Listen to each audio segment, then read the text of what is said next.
A very good evening to all our viewers. Thank you for joining us tonight on The Agenda.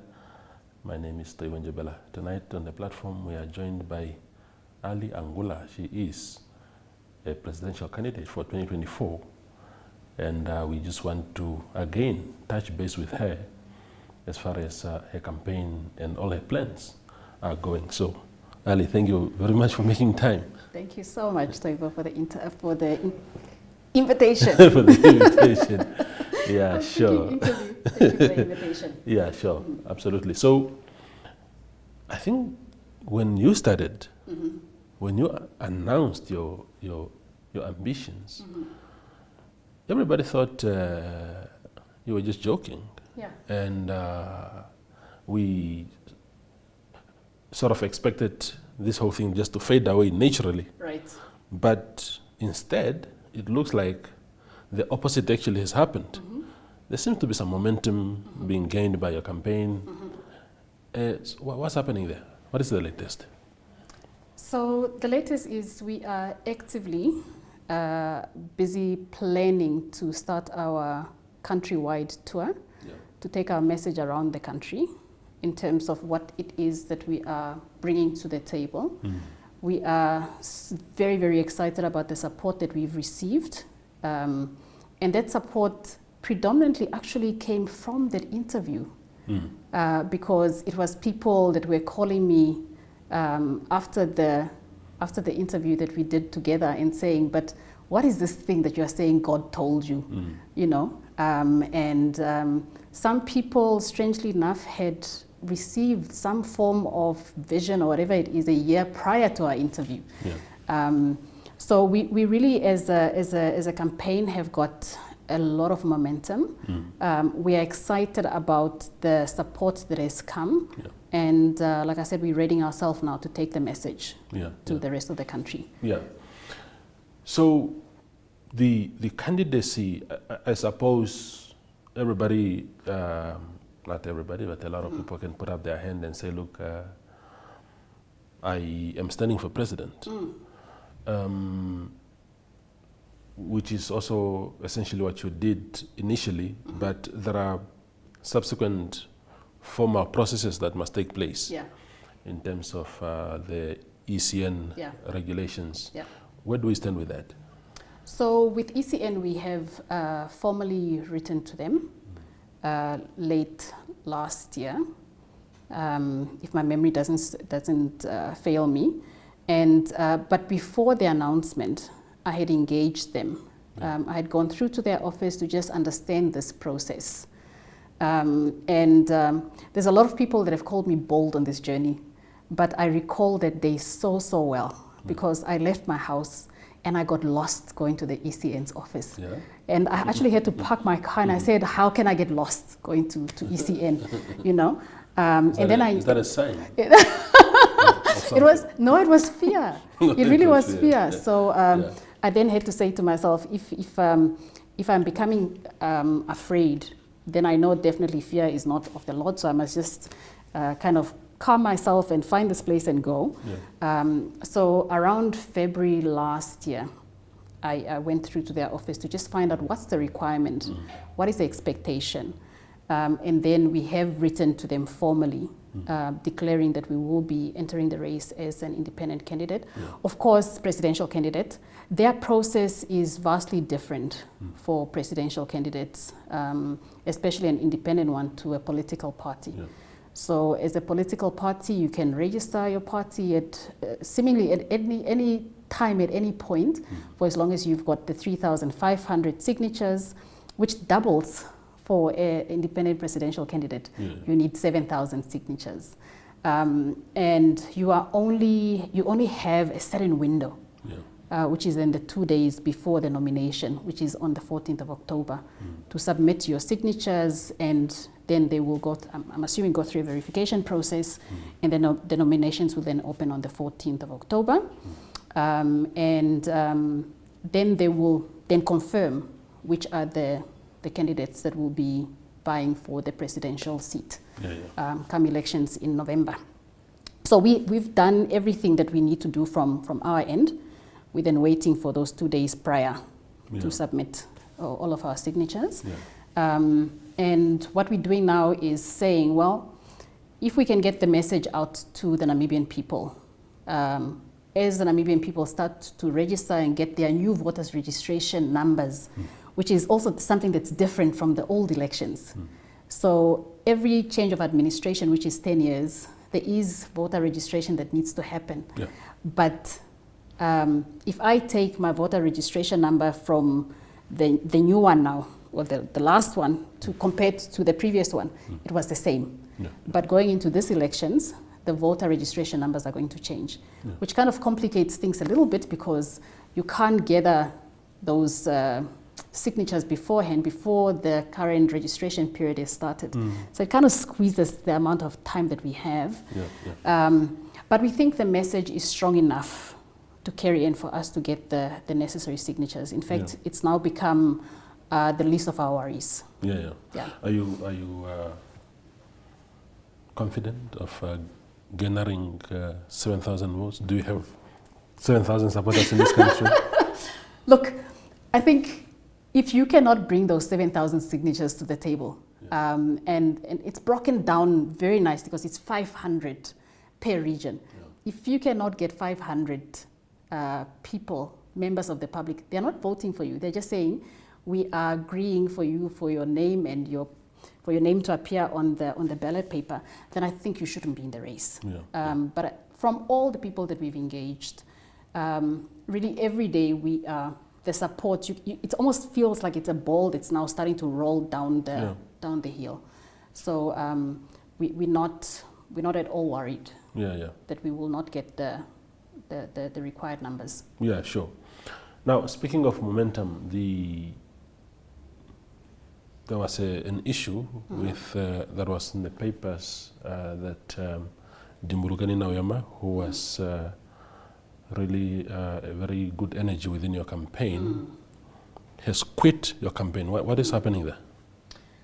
So, beginning of the year, we had the discussion with Dee, and he informed me that he had registered for a course, which is a Master's in Business Administration at the University of Technology, NUST. It's the University of Science and Technology. And we then kind of discussed what's the best way in terms of time. It's a 1 year master's. I recall the time when I was doing my board exams, a person never had time for anything. And can you really, for a campaign that is going to come to an end in that particular year, ask of someone to say, defer your studies that you've now got an acceptance for, defer them for the campaign. And I stand for advancement. So if a person wants to study and advance themselves, I can't be the one that now says, because I want you involved on the campaign. And the energy that you bring into the campaign is energy that we want to have on the campaign, please defer your studies.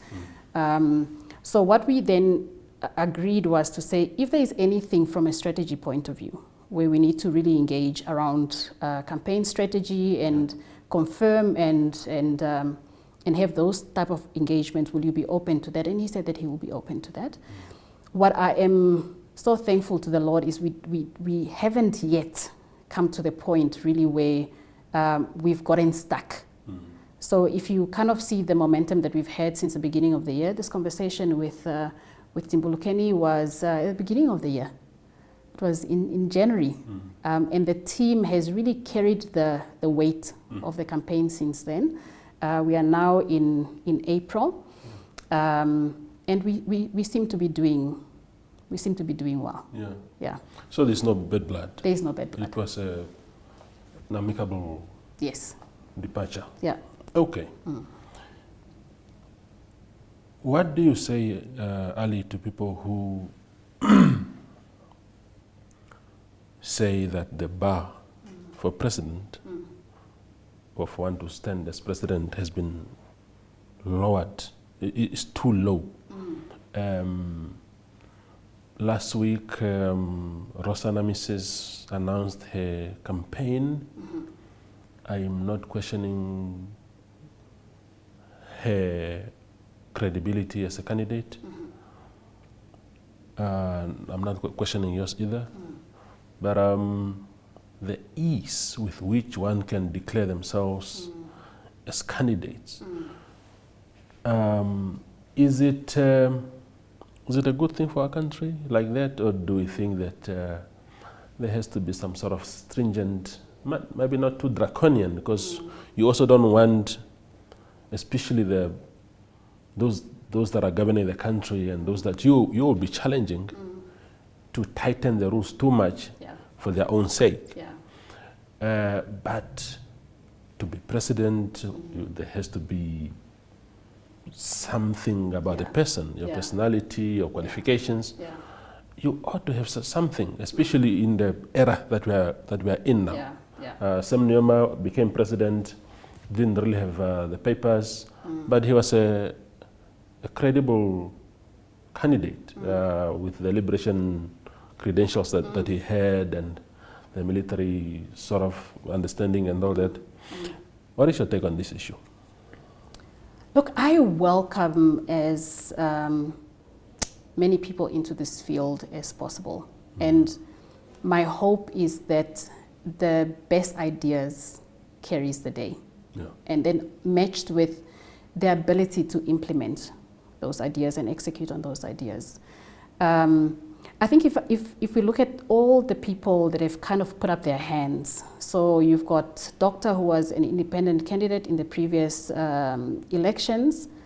There's nothing that you can kind of say, okay, that would disqualify him.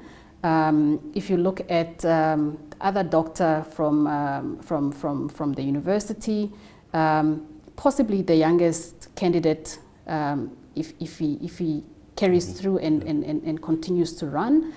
And also it says that for me, I'm looking at what is the message that we're messaging to Namibians in terms of our democracy.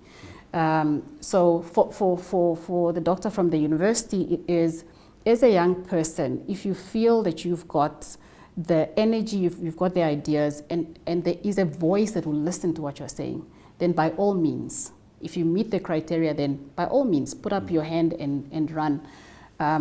I think that the sad thing is we've got governance institutions that we've almost kind of wanting to say only a certain person, right, can kind of put up their hand and run for those. But what that does is it really carves out a space for those people that have learned the system, that perhaps can shout the loudest and talk the loudest and kind of talk, but might not have the right solutions for where we are.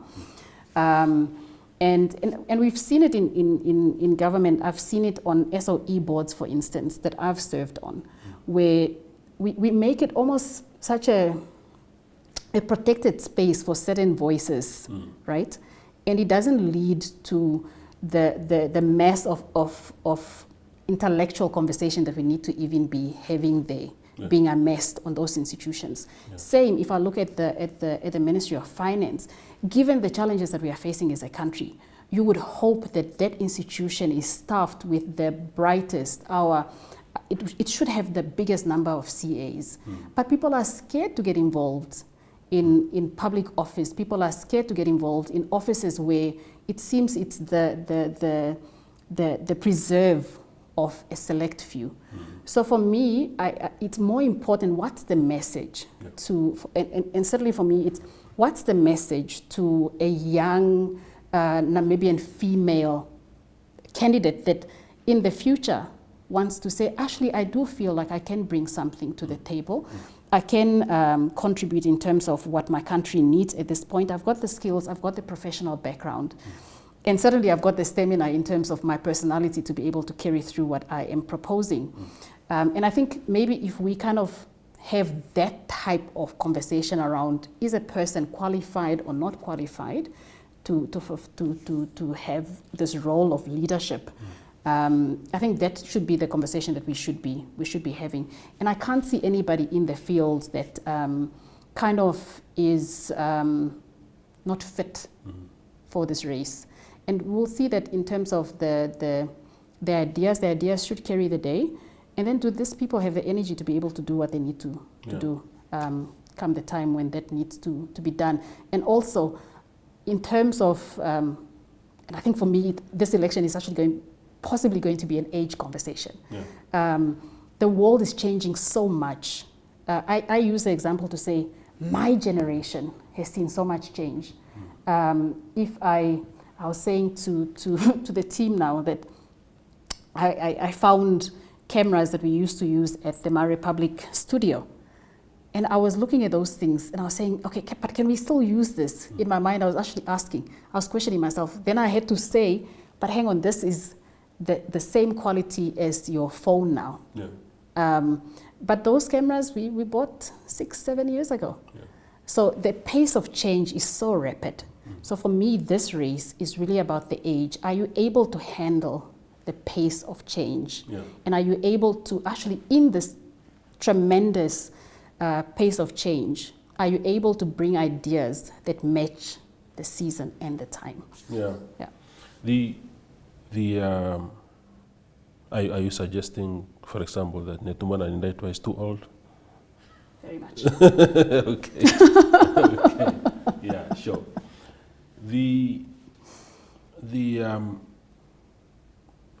So what are your ideas for the country? Because what is wrong? Because of course there's the God element that you said, you were told to stand. But as an observer of things, you obviously also know what is wrong. There must have been a point where you say, but this and this is not right. Yeah. I have to stand up and rectify that. Yeah. What are your ideas? Okay. One of the conversations we also had was how are we going to navigate this interview, because we are going to be launching the plan on the 30th of April. And there's been many mobilizers that have come into the office and they're like, can we take this material, just run with it, and because the message is so good, and get it out there to the Namibian people. So I'm going to try and answer it without getting ahead of myself, without getting ahead to the 30th of November. Yeah. What we've really done is we've had, because we're not coming from where we've got this mass support traditionally that you would find behind a candidate of a political party. So we've had to do things different. We've had to be more acute. We've had to be more on the ground. And really, our home base has become one nation. So our campaign office is in Northern Industrial. We'll drive from there. We will get to one nation, and you see what Namibia is going through in that 15-minute drive. So you find that you've got children that are, I can probably hazard a guess to say between 8 and 9, 10, 11, 12, that are selling apples, and then they've got these little bottles where they are washing off these apples for whoever buys them. Now that is a significantly abnormal society, to have a child of that age who is on the streets, in and amongst these cars, and those are very busy roads. We would have interactions with people in one nation, and we would generally get there around 12:30, and you will not believe it, but you've got people that will have these bonnets, on their heads. And you can tell these are people with nowhere to go. And because we haven't given everybody in our society a chance to just bring bread home at the end of every day. We had a session where we gave out stationery packs. Yeah. We packed the stationery packs at the office. We packed 110 stationery packs. And then the team still said, why don't we take these ones that are left over in case we've got kids that that will not be part of this 110. I still was very unsure whether we're even going to have the 110 kids to give out the stationery packs. I called the lady and I said, do we have kids there to give the stationery packs? We get there and we've got more than in excess. Those kids were not that day they were not clamoring for food, it was stationery, books and pens, you know. And when we finished doing the formal 110 packs, because I said, give me names, so when we get there, it's organized. There was a child that kept coming because his name was not being read out. And he kept saying to me, I was not here yesterday. I was not here yesterday. So I said to this child, what happened yesterday? No, but I was not here yesterday. Then I realized, for him, he thinks the packs, the names were written the day before yesterday. And that's why his name is not on the list. So then we got to the point where, okay, now officially the 110 packs were finished, and then they started handing out the one exercise book here. But we had packed, you know, quite a nice pack for the 110. So as there were, these kids literally overwhelmed me. It felt like this hot air thing that was coming towards me. That you will not believe it, I had to literally duck under these children. This was for stationery. And I watched from the outskirts as they were now handing out this one pencil here, one book here, because the packs were now finished that we had packed. And there is a lady there that came, an Oshambo-speaking lady. She must have been in her 40s. She leaned over, took a small exercise book, and as she was leaving, she said, we will not, and she was angry, we will not get anything here, because just look at these kids, they're just holding these big packs of stationery books, of stationery packs. In my mind, I was shocked, because I was like, the stationery wasn't for you, it's for these kids. And we gave stationery for, from grade 2 up to grade 11. And when we left, I was saying to the team, you know, there was this lady, and I kind of found it odd what she was saying. Then we were looking at the videos. She was pushing away a grade 2 child as she got to getting this book. So what that says to me is the fiber of our society, because of the high levels of poverty, where you would expect a caregiver or a nurturer to do that, they are no longer doing that. They are now doing things that you wouldn't expect them to do in a normal society if they were not having to deal with the high levels of poverty. So the plan that we are going to be putting to the Namibian nation, and the message that we are going to be taking to the Namibian nation, is we actually trust the Namibian person. Because the message that is coming from government at the moment is we trust you if you are 60 years and above with money and resource. We trust you to do the right thing for your kids, grandkids, but we only trust you from age 60. So our message is going to be, we trust every Namibian that's above the age of 18. If you trust them to vote for you, then you should trust them with resource. So that's the message, because the high level of poverty, it's not, we are expecting people to overcome a system. And they don't have the means to overcome this system. When we talk about the high levels of unemployment, nobody is having the discussion to say, but there's a lot of people that are not voluntarily unemployed. You know, people have not tasted that first salary, and it's not a voluntary thing. It's not a choice that they've made. It's just because our economy is not generating those jobs for them to get in there. So I think if we kind of craft the conversation around what is voluntary, why are people doing certain things, and what is involuntary, and what are those things that are involuntary that a system needs to address, that a state needs to address. So our message is really around that. We're saying we trust Namibian people regardless of age. If you are trusting us to vote for you from 18, then trust us to be prudent and to be responsible enough to be able to overcome this system with financial resource. We trust Namibian businesses.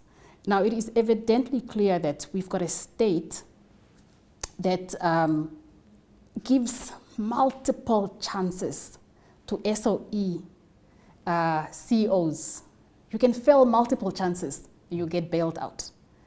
But the people that need to be creating jobs in this economy, which are your business people, your entrepreneurs, your startups, those people that you are trusting to create jobs for you, you don't give as many chances as that CEO that is sitting at an SOE.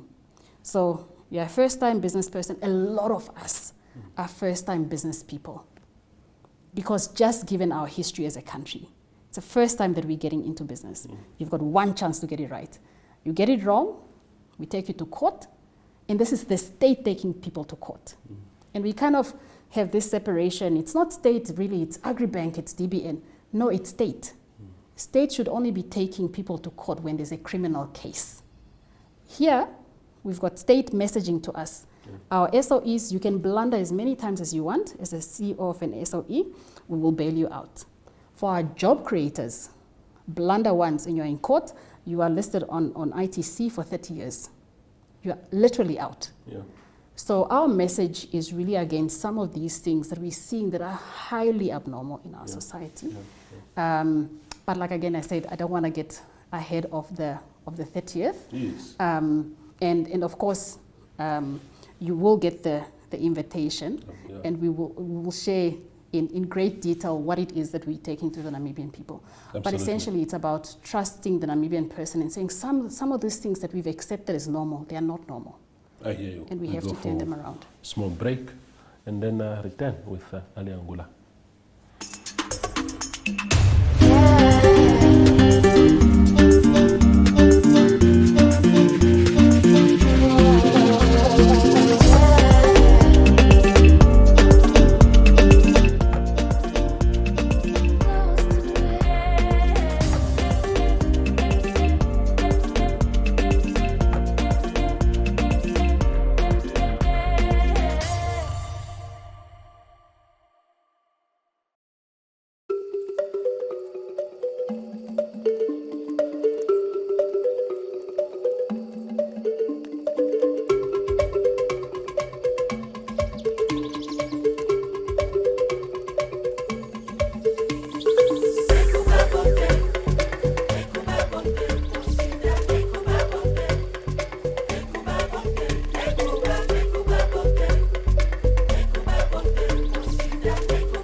The conversation continues with Ally Angula, the presidential candidate. Now, just on a point that you mentioned before we went on a break about the state taking people to courts and using institutions that it owns. So, when we last spoke on my show last year, we delved into your own situation a little bit.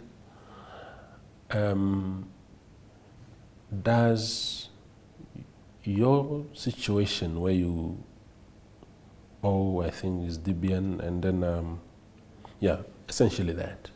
Does it have anything to do with you standing? Do you think, for example, that you're so angry at some people and you decided I have to stand and maybe not for revenge once you take over, but just did it play any role in that, in your thinking? No, absolutely not. Really, this is a crazy journey. And even though we have so many candidates now that are coming into this race, it's not an easy race. You know, you get called all sorts of names, you get labeled all sorts of things. You know, some of them you laugh away, and then some you're like, really?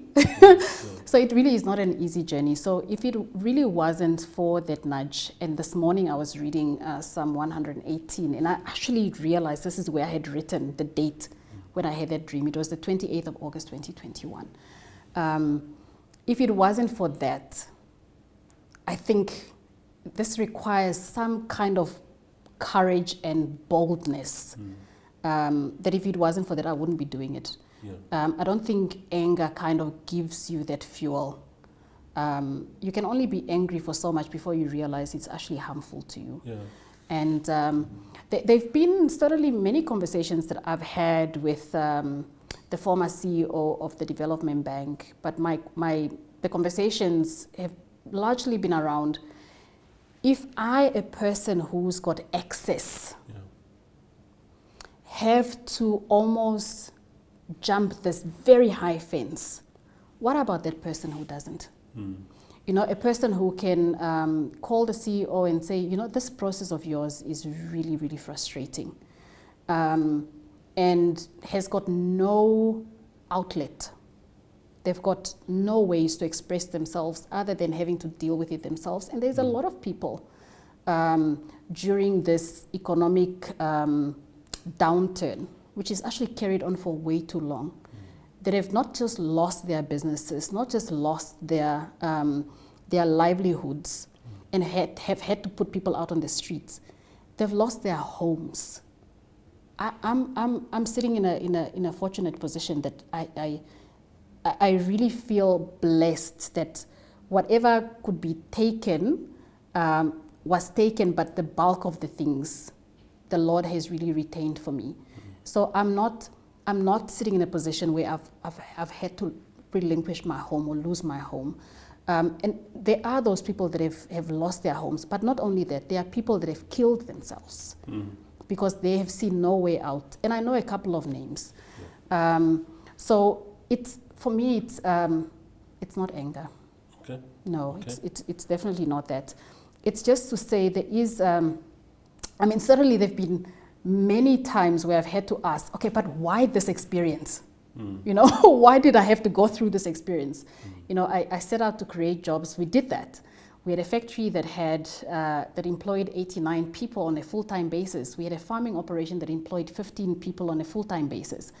In my business, we paid payroll first before we paid suppliers, which is why we ended up getting into the troubles that we did. Because for me, paying a person on the farm, you know, if a person is earning 2,800, yes, of course, you're providing accommodation and everything else. They don't have to pay for transport.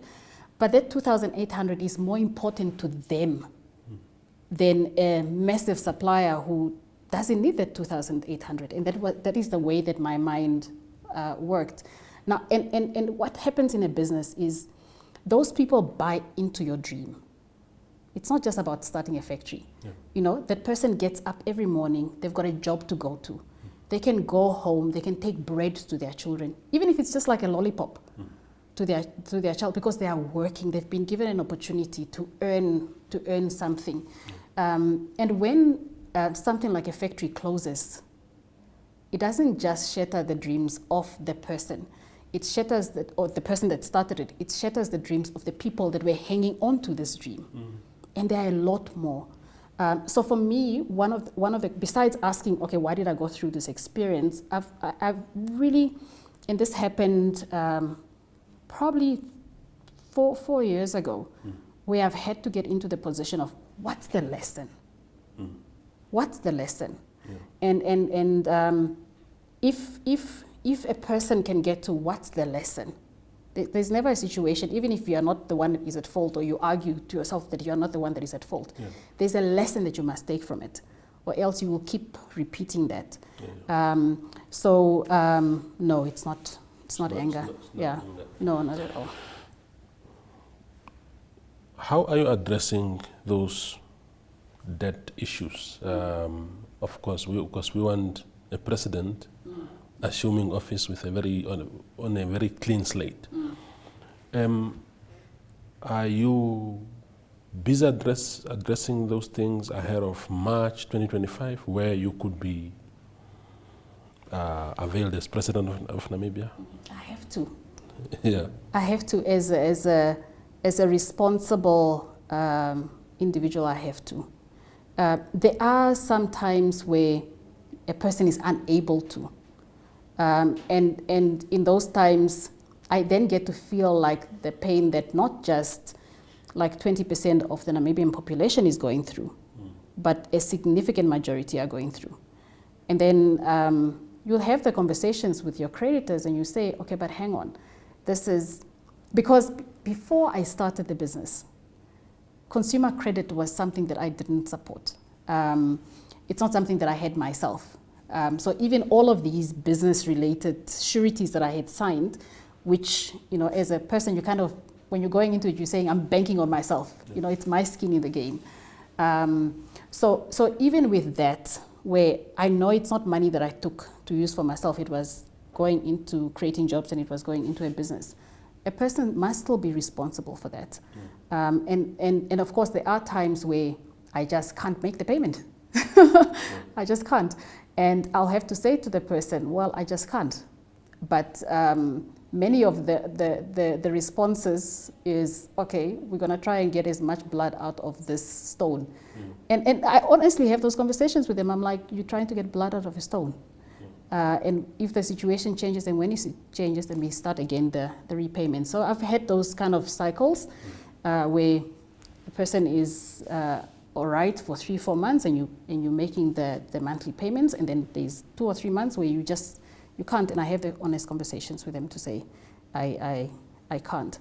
And then also in terms of the plan that we are going to share, there's also some of those elements where, because of my own experience, it allows me to then say, if we have the majority of people going through this in a system that's not really supportive to either a business person being able to recover quickly so they can get back into the act of doing business, because business is the one that generates jobs in this economy and generates economic activity. What are some of those things that we need to do different? So my lessons are really helping, or have helped, in terms of crafting some of those things that we need to do, not for my benefit. And even the way that the plan is kind of crafted totally excludes me. But I've used my experience in terms of crafting that for the wider public. But in terms of responsibility, I've got that responsibility. The one that we discussed the last time was this NetBank one. And we have the outcome of that on the judgment is expected on the 19th of April. But with that, I'm confident. Yeah. Now, with all these money issues, who is funding your campaign? Oh, we've had that question being asked so many times.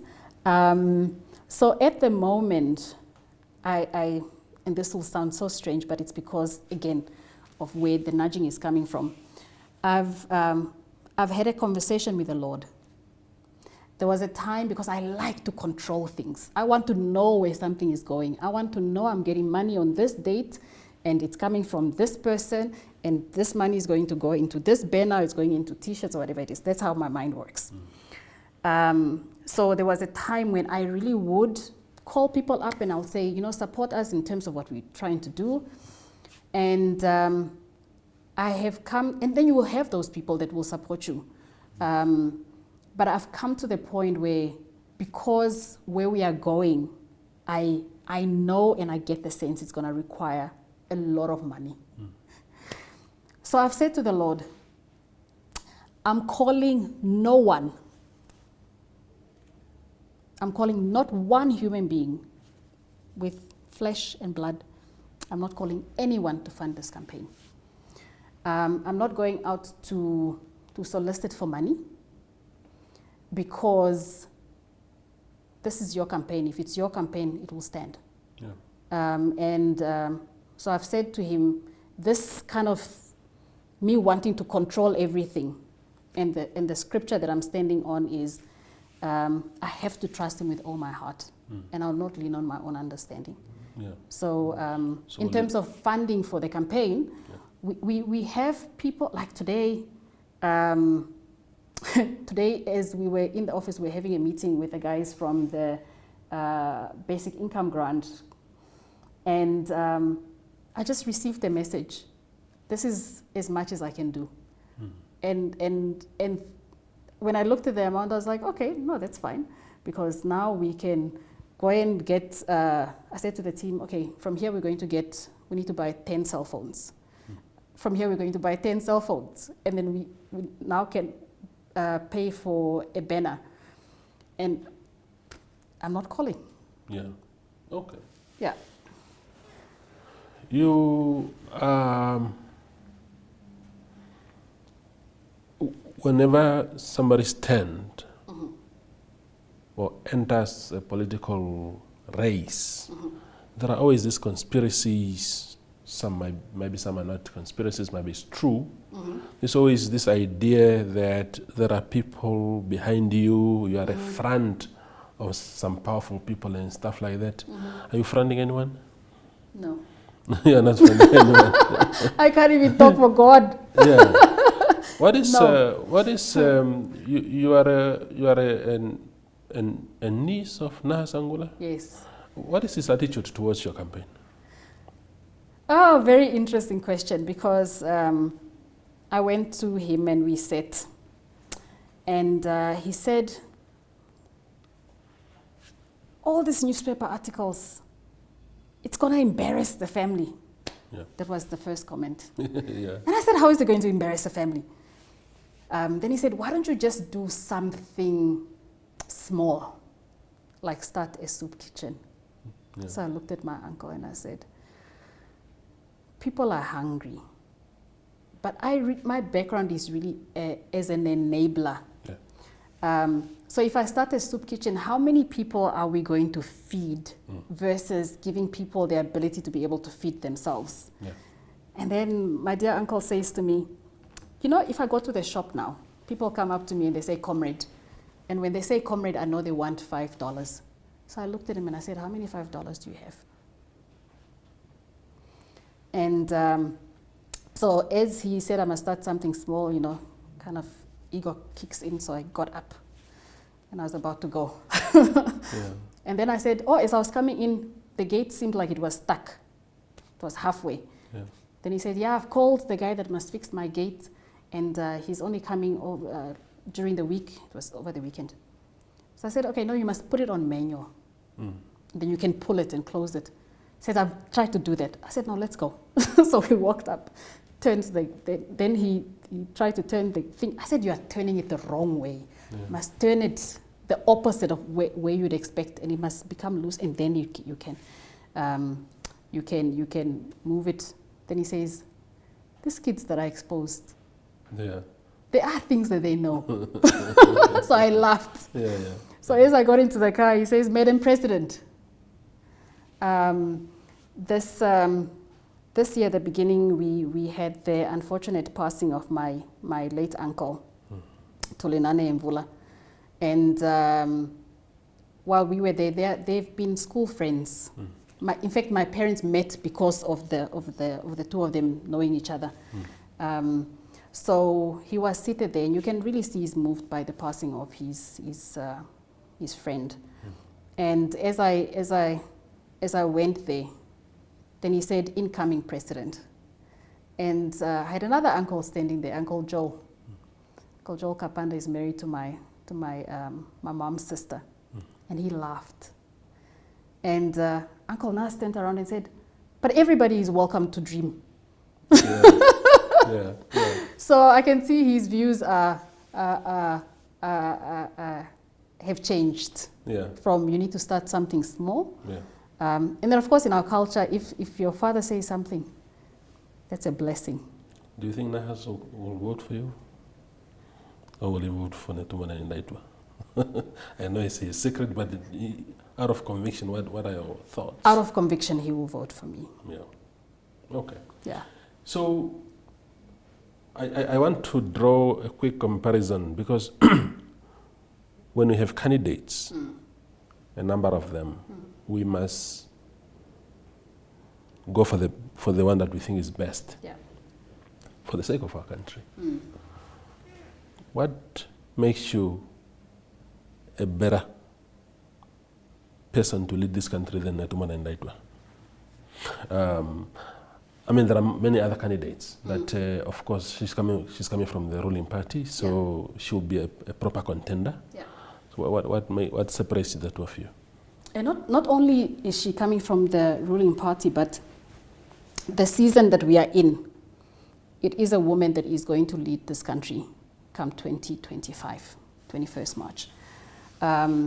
So what makes me a better candidate?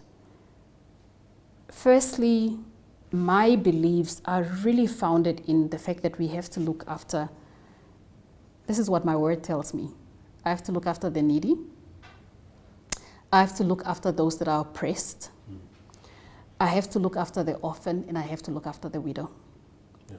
Now, I have not heard her say anything to the people, and this is the majority of Namibians. 74% of Namibians earn less than 2,000 Namibian dollars. We've got a huge population of people that are in involuntary unemployment. The other ones that are employed are the working poor. So that is what makes me different. I'm not so much, the conversation that we're having today is, I said to the team and the guys from the basic income grant, the message must get ahead of me. So even when we're doing flyers, you know, there's always, okay, where's your picture? Where's the name? Where's the contact number? And for me, it's important that the message gets ahead of me. The plan that I have for Namibia must get ahead of me. People must buy into the plan, and then they go to the ballot paper and say, this is going to be the person that's going to bring the plan to fruition. So that's really the difference, is the constituent that I am representing. Now, generally around the world, it is, and I've done quite a bit of research, political parties and elections, and this is not unique to Namibia.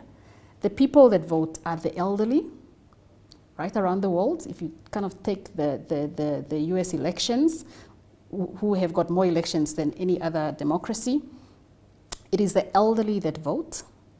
It is the working middle class that want to almost have this consistency. You must have something that's predictable. The young people always have this low turnout because, and then the poor don't feel that they've got a voice. Now we kind of coming it from the other side. We're saying we need to talk to the youth, and we want the youth to be the majority in the upcoming elections in terms of voting and not getting outvoted by the elderly. And we want the poor, the voiceless, the needy, the orphan, the widow to be the ones that generally do not partake because they don't feel an electoral, a political process delivers change for them. We want that to turn around in Namibia for this election. It goes counter what is kind of normal politics in terms of who do you kind of talk to that guarantees that they're going to rock up on election day. But it's just because my conviction is we have to start looking after those in our society that cannot look after themselves. So that's the difference. Yeah. Those that are supporting you, including the faceless person who sent you some money today, what are you going to do for them in return? Because they are clearly not just doing this out of nothing. They say, okay, Miss President, we helped you during that time, here we are now. What are you going to do for them? Hey, you won't believe that those conversations have driven the initial contributors to the campaign. I was saying to the team, I've wasted 3 days of getting content off a device that we were using for the campaign because the person didn't hear, I'm going to make you a minister, or there's even a conversation around what's going to be the payback if I invest this into the campaign, which is why I got to saying, I'm not going to do things my way, because it's not my campaign.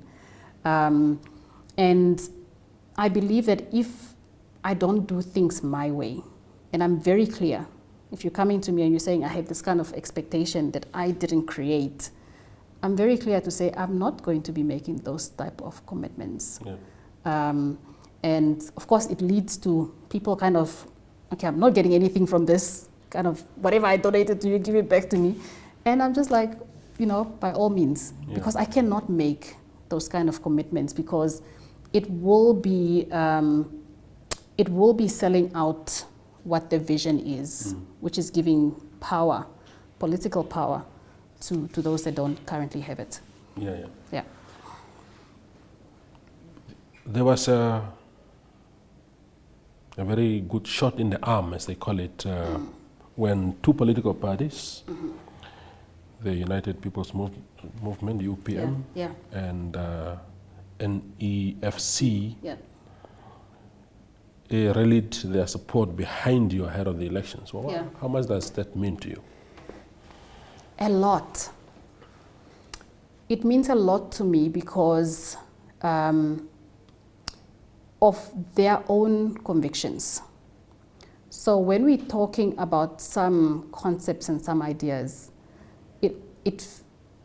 to me, I don't have to repeat myself. And then I know, okay, I'm with the right group of people. So it really means a lot.